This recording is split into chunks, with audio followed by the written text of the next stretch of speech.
I am going to be talking about medication management today. So basically how to safely take your medications and how to make sure you're taking them accurately, on time, etc.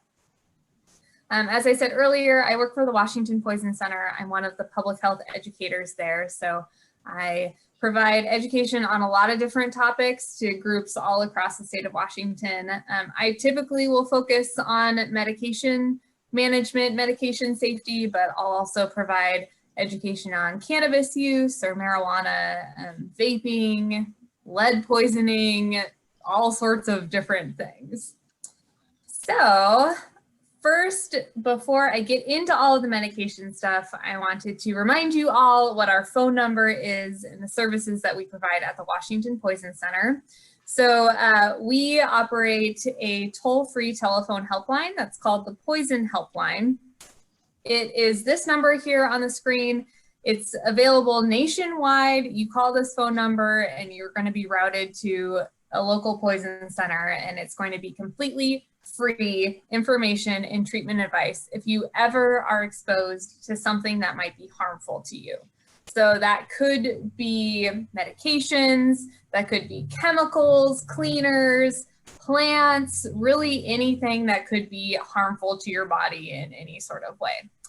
So this telephone helpline, it's open 24 hours every day of the week, every day of the year, even on holidays. Even during this pandemic, our hours and our services have not changed. We are always going to be available. Our services are totally confidential as well. A lot of times we get people who are concerned about calling us because they don't want us to report them to Child Protective Services or some other sort of agency, but it's always going to be confidential. We never report out. What you tell us will stick with us. And then if English is not your preferred language, we have access to interpretation in over 260 languages. So when you call the Poison Helpline, you are going to talk to a nurse or a pharmacist, and they are called Spies. So Specialists in Poison Information. It's a really fun acronym that they have. So these folks, they have gone through a ton of training, and a lot of them have been in our call center for a very long time. I just saw last week, we had a couple spies who are celebrating their 42nd anniversary of working in the call centers. They've been there a really long time and they have pretty much heard everything. If they ever need any additional assistance, we also have on-call board certified medical toxicologists. So these are physicians, they're MDs that have specialized in toxicology. There are only 7 in the state of Washington, and all of them work for the Poison Center, for our Poison Center. So they're basically available if our spies ever need a little bit more assistance, or if we have doctors from emergency departments or healthcare facilities that call us, that need to talk doctor to doctor, essentially. So we are here to talk about medication safety, specifically for adults that are 60 and up, so older adults. Before I tell you what some of the top reasons why older adults call us at the Poison Center, I want you to guess first. Why do you think adults that are 60 and older call us? Just go ahead, you can unmute yourself, you can type it in the chat box. What are some of the top reasons why older adults call us?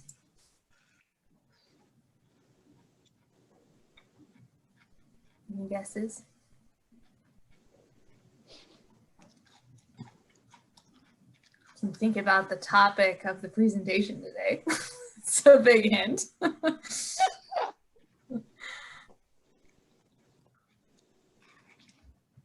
right, no guesses?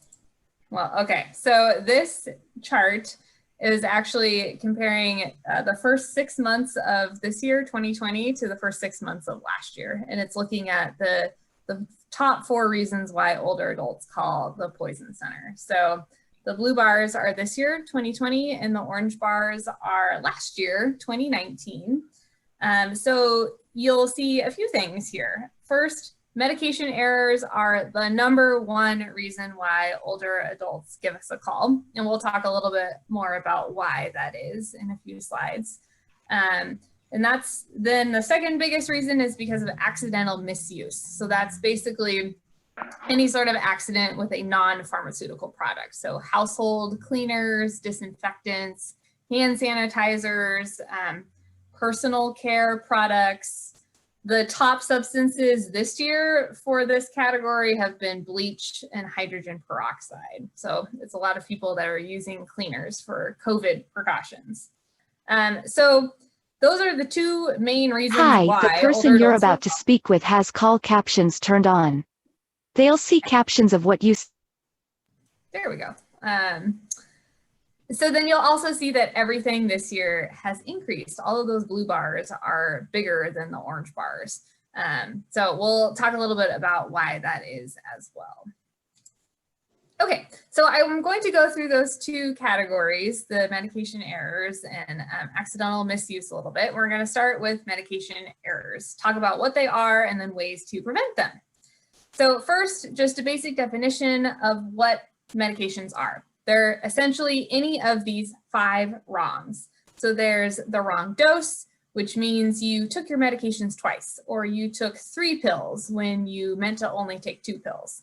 The wrong medicine, you took the wrong medication, an old prescription, or you mixed up what medication you were supposed to take. You took NyQuil instead of Pepto-Bismol, something like that. The wrong person would be you took someone else who lives in your house, their medication, or even a pet's medication. The wrong time, you took your medications too close together, for example. And then the wrong way, you swallowed a medication that was just supposed to be put on your skin. So medication errors, they're just a fact of life. They happen to everyone at every age. I mean, I myself have made medication errors a few times over the last couple of months, so they happen to everyone. But the reason why we focus on older adults specifically is that older adults tend to be at greater risk for making medication errors. And that's for a few different reasons. They take more medications than other age groups. That's normal. Older adults might have more conditions that require the use of medications. So they're just taking more meds than other age groups, than younger age groups. And older adults oftentimes have to deal with really complex care plans. So essentially, they're taking multiple doses of multiple medications that are being prescribed by, oh, geez, sorry, my mouse is going a little crazy right now, that are being prescribed by multiple providers. So it makes this really, really complex, kind of convoluted picture of what medications they're supposed to take, how they're supposed to take them, what they're supposed to do. There can be a lot of miscommunication within that care plan, and it can just be really hard to follow. And then there are age-related changes too that are just a natural part of aging. So physical changes like worsening vision or grip strength might be less, so it can be hard to open those pill bottles. Cognitive challenges like dementia, bodily reactions to medications also change as you age. The symptoms you experience or the way that your body reacts to taking a medication can be very different than the body of someone who is younger. And then we have COVID, which has just like added on a whole new level to all of those reasons for older adult risks for medication errors. And the big reason is because we're home all of the time now, and our daily lives are completely different from what they were previously. We have these new daily routines, which have completely removed or possibly completely removed all of our memory cues that we had previously. So for example, if you always took your medications in the morning as you were grabbing your cup of coffee to walk out the door, well, if you're not going anywhere anymore, you don't have that memory cue now to take your medications, so you might end up missing them, double dosing, having some sort of error. It's also a very stressful time, not just because of COVID, but because of all of the other things that are happening in our world right now. Stress can lead to distraction or less focus, less attention when taking medications. There are tons of rumors and misinformation circulating around on how to treat, how to prevent COVID, how to do all sorts of different things to make sure that you stay healthy, and those can ultimately lead to some errors. And then some folks who might have previously relied on caregivers to help them with their medications, so family members or even professional caregivers, they might not have that same level of physical access anymore, so they're going to have to be more independent, and that could lead to medication errors. Okay, so I want you all to guess what you think the most common medication errors are for older adults. Out of these 5 wrongs, what do you think the most common medication errors are?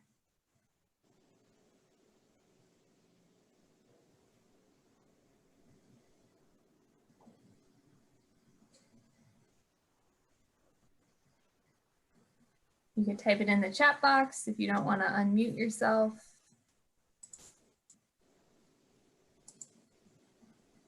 I think it's dose. Dose? Yeah.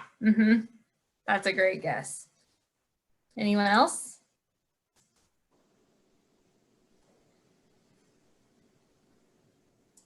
I just realized I don't think I can actually see the chat box. So hopefully no one has typed anything in there.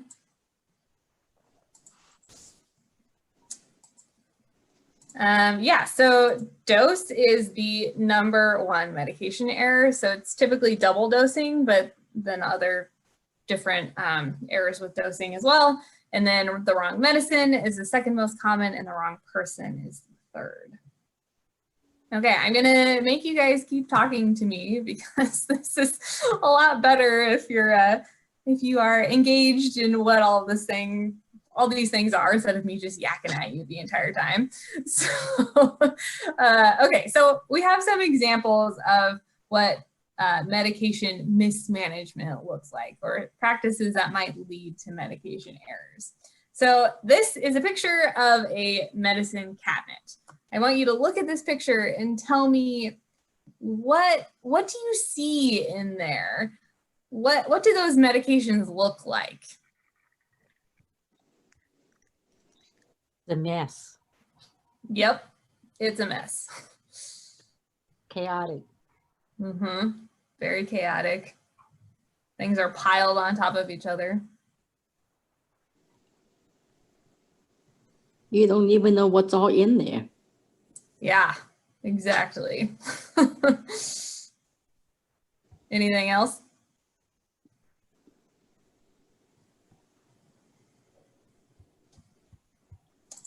Well, you got most of them. Okay, so the medications are a mess. They're completely unorganized. Things are stacked. It looks like there's multiple layers to the medicine cabinet, so you can't even see everything that's in there. It looks like medications are intermixed between family members. So there's a Pedialyte down on the bottom, but then there's also a joint juice and some other vitamins and things that look like they're for specific age groups, and they're all intermixed together. And then there very well might be some leftover medications in there, because I highly doubt that they're taking all of this currently. So what of those 5 medication errors, what do you think could happen? What sorts of errors could happen with all of the things going on with this medicine cabinet?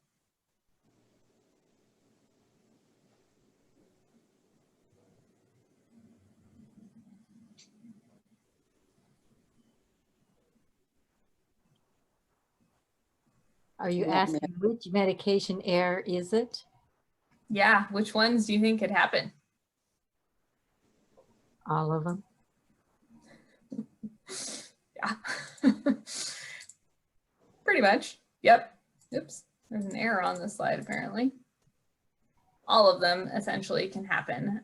So if meds are unorganized, you might end up grabbing the wrong one and taking the wrong medication.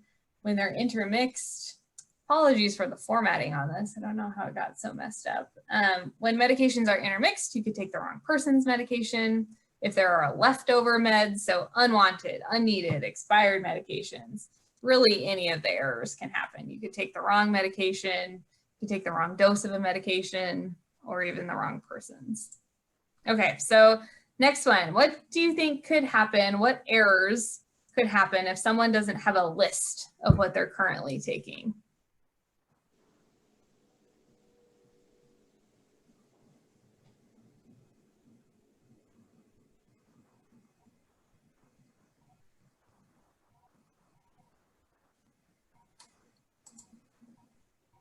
Any guesses?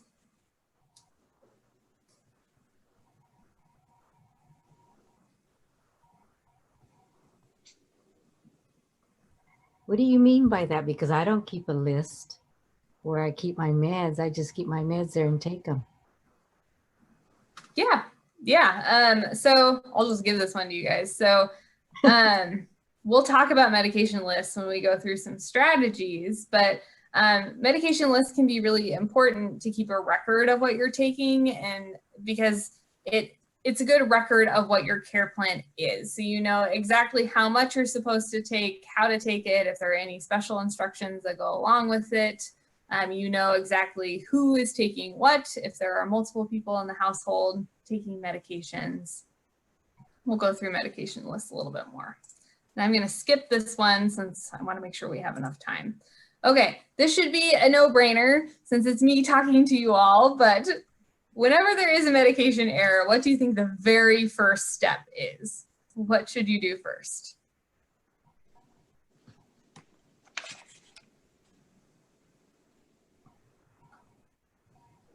Call the poison center? Yes, good job.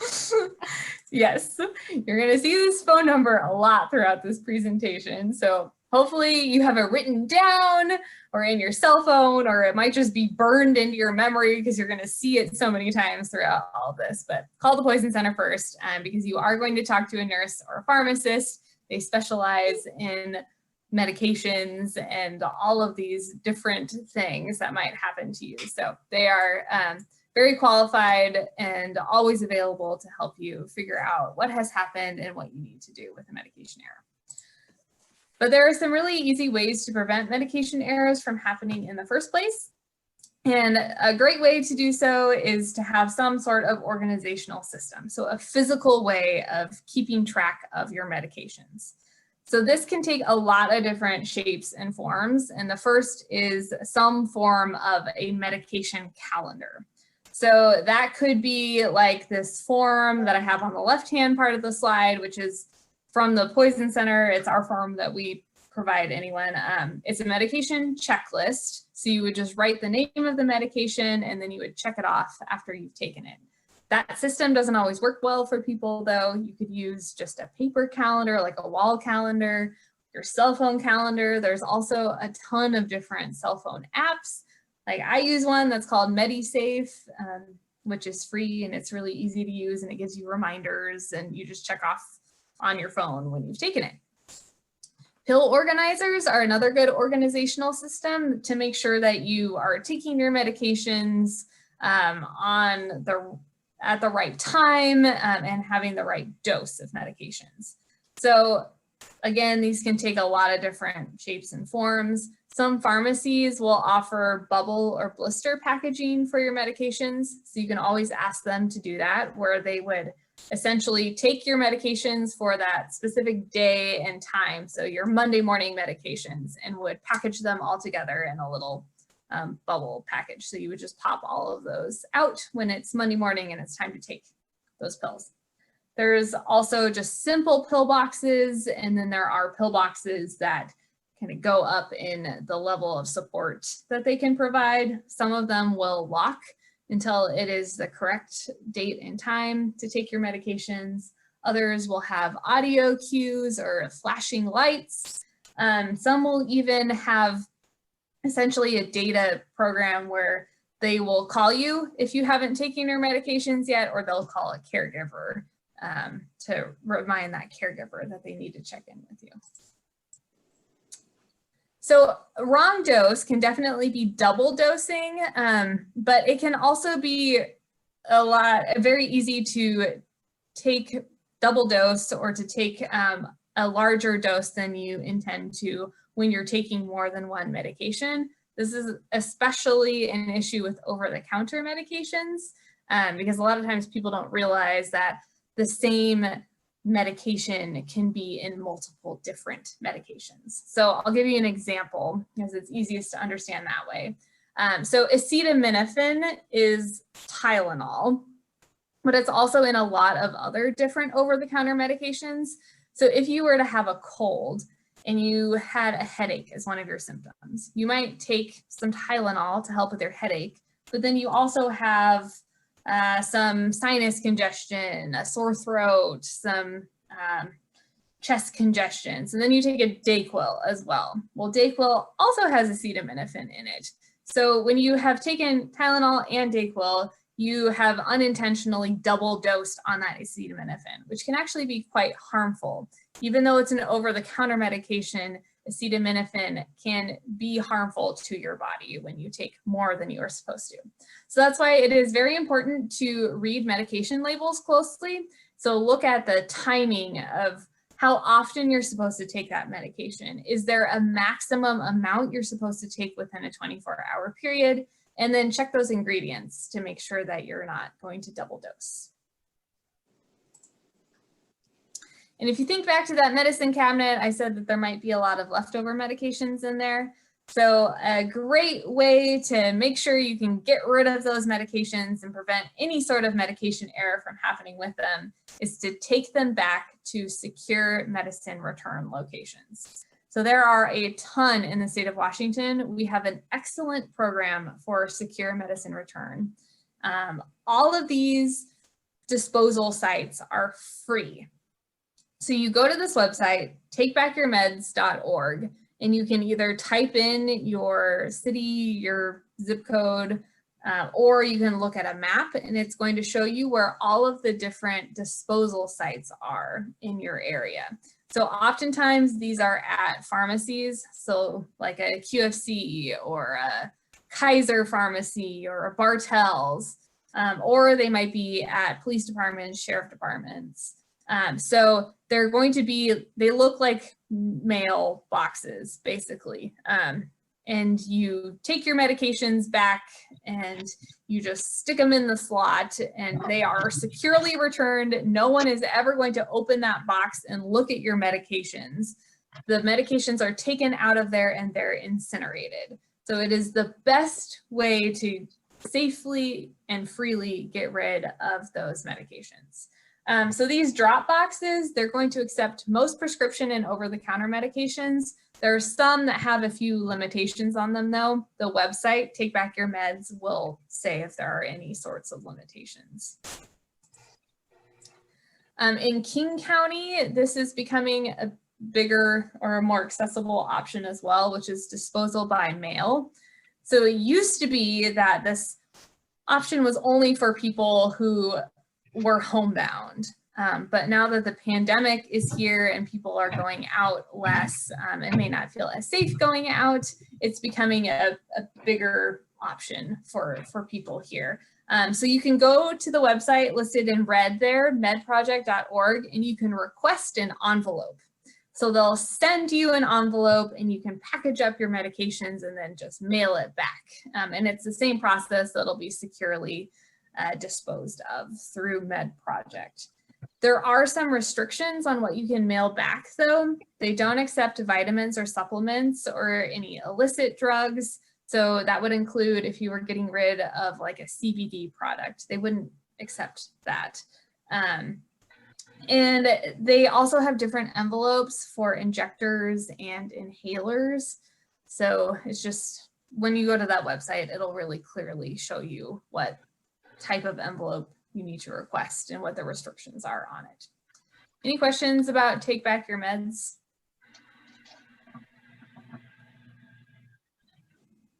Okay, we'll move on then.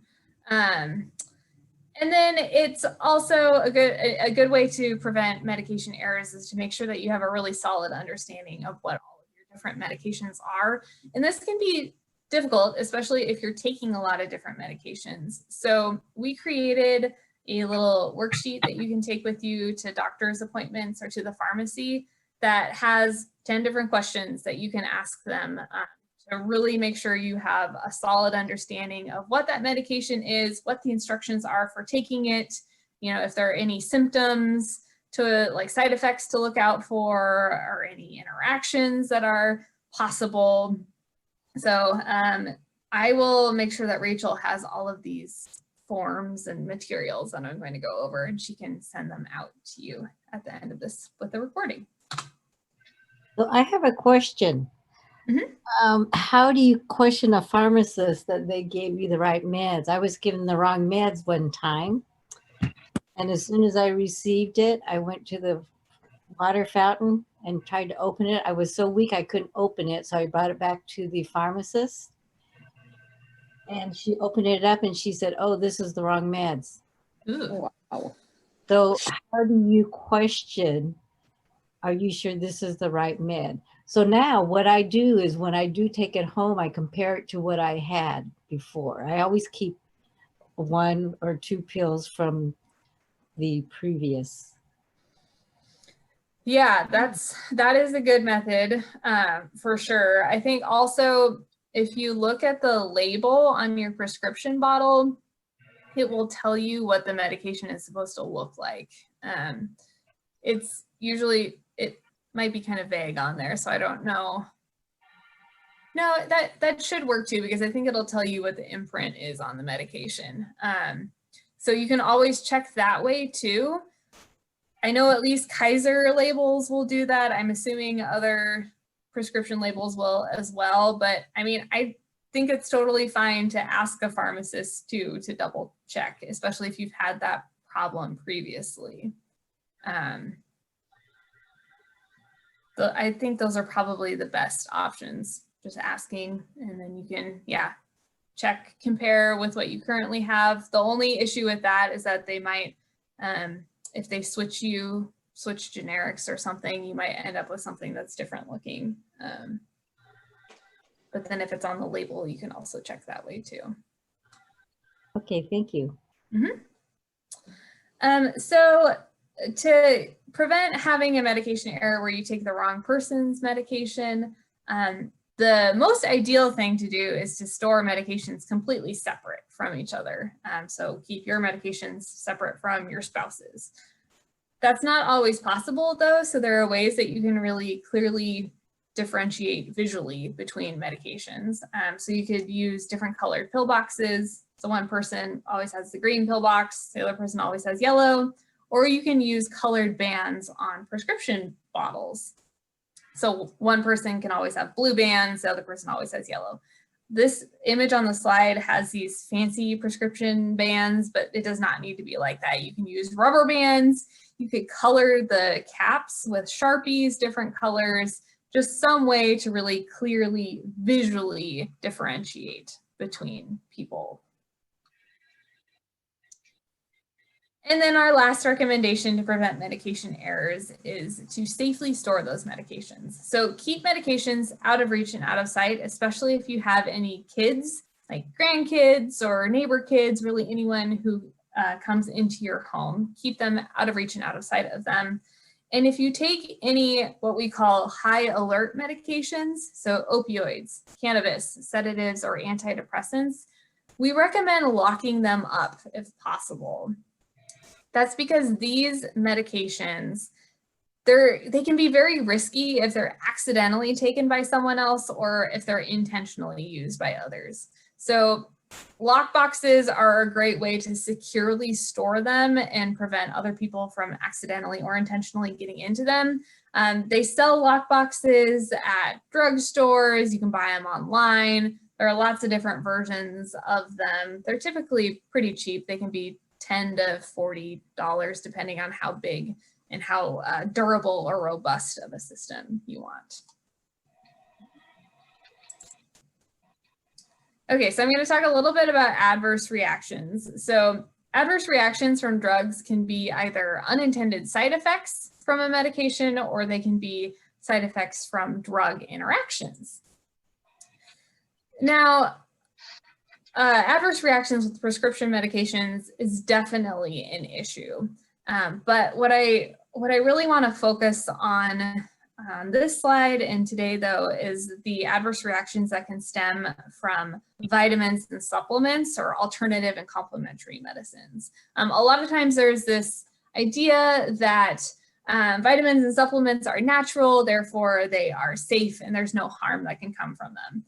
This slide is kind of overwhelming. There's a lot of information on there, but it's really just to show you that there can be interactions and side effects stemming from these natural remedies, from these vitamins and supplements. So it's really important, if you are going to take a vitamin supplement or any other form of natural remedy, to have a medication list and to include those remedies, those medications, those supplements on that medication list, along with all of your prescription medications and any over-the-counter meds you regularly take and any other substances or drug. So if you use CBD, for example, that needs to go on your medication list.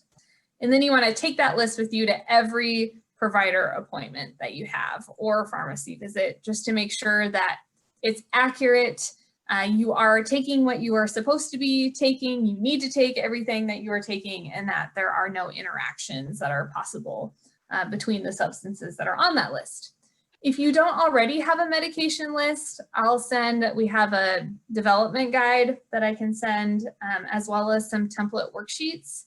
So our system of a med list is a little bit different, where we actually have one worksheet per medication. So that way, if it changes, you can just toss out that one worksheet. You don't have to rewrite your entire list. During COVID, there's been a lot of rumors and misinformation about different substances to use to treat or prevent COVID. And we just want you to know that there is no proven treatment or prevention method currently, substance-wise. So talk to your doctor or talk to a pharmacist or call us at the Poison Center before you try anything new, any new medication, new vitamin, or new supplement. Never ingest disinfectants like bleach or any non-pharmaceutical substances, because those can be very harmful to your body. And just call us if you're ever unsure about what is safe.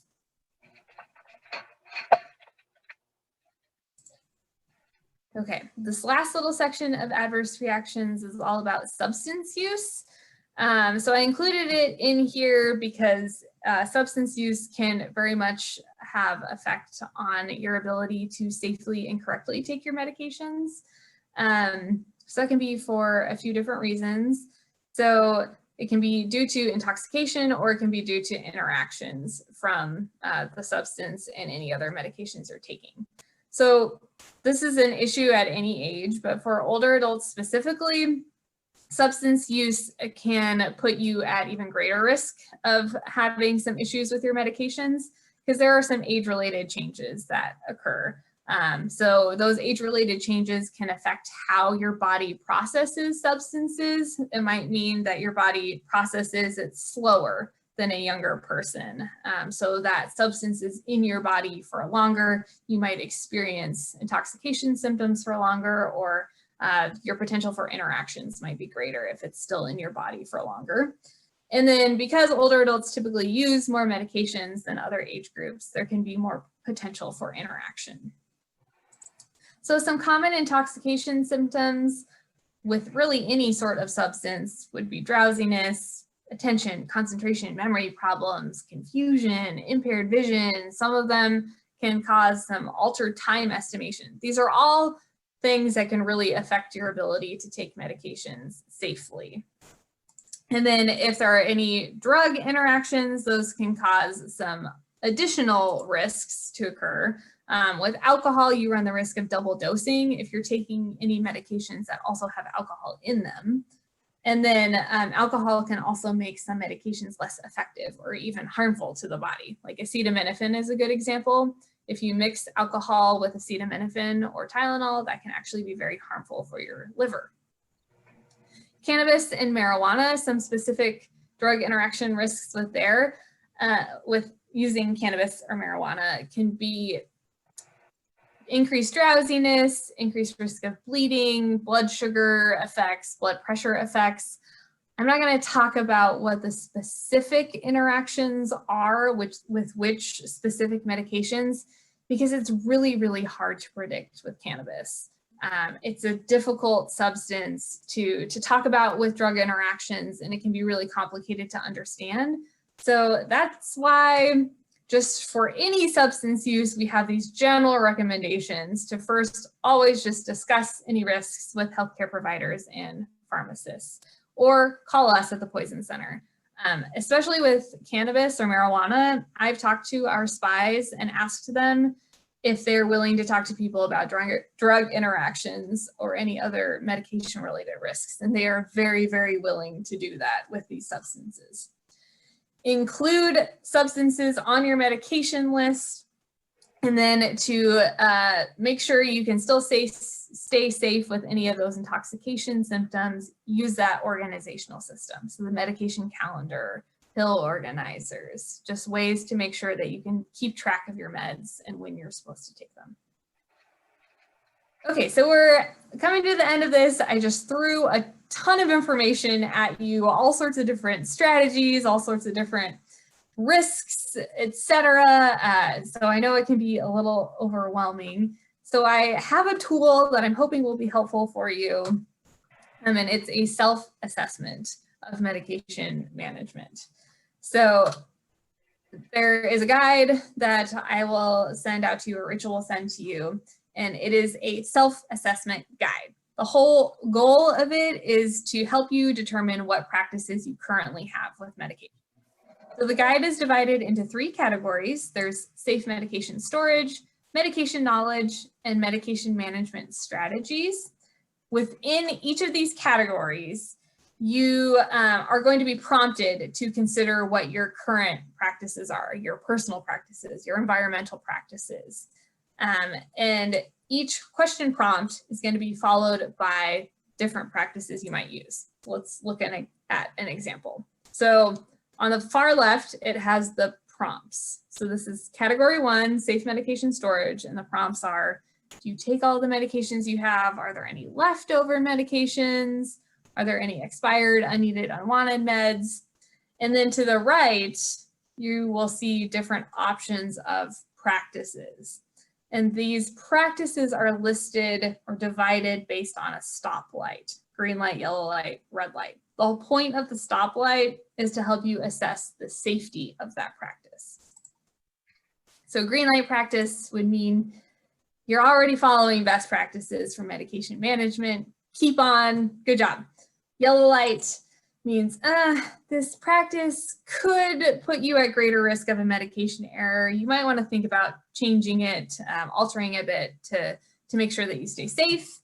And a red light is, whoa, this practice is putting you at pretty high risk of making a medication error. I think you definitely want to consider changing that practice to increase your safety. So back to that example, if you were to go through those prompts and you realize, oh, I already take all the medications that I have, I don't have any leftover medications at all, then you would be all in the clear, all in green light. Whereas if you did have a bunch of leftover medications, then you might be more of a red light, and you would need to look then at the strategies guide, which mirrors the assessment guide. So it's really easy to figure out what the different strategies are. You look for any red or yellow light things you have assessed, look in the strategies guide, and it'll tell you what the best practice strategies are.